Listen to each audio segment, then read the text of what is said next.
governo aloca orçamento cento e tal para comemoração Lorong Nacional Juventude 2 de novembro.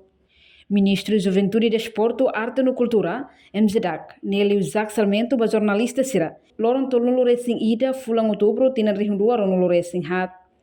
Liga a comemoração Lorong Nacional Juventude, tinang ne, governo aloca cento e tal para Conselho Nacional Juventude Timor-Leste, onde comemora Lorong importante ida ne.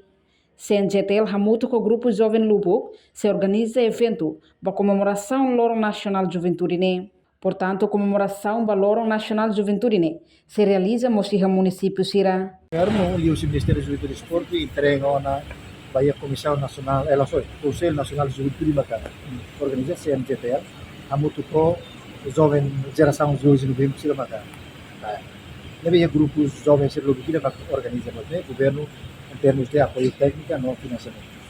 Esse é a atividade do grupo. Se você antes de todo 2 de novembro, comecei dia 4, dia 4 todo dia 9 nesse atividades balo. Atividades balo, né? Atividades seminários, atividades social balo. Depois estamos sensível a confirmar o seu registro. Acara se íamos seminários juga, dia 11 de novembro.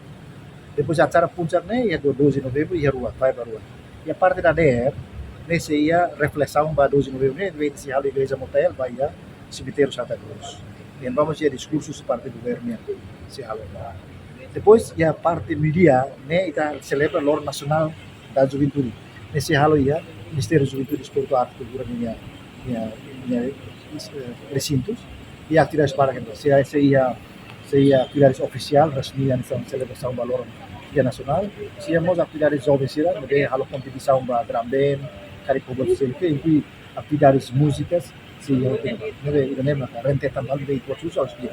Satu di Taipei, o presidente CNJTL, estamos sira maka como conta a preparação dia nacional de juventude tiene. Sim, cara, o orçamento está com apoio proposto.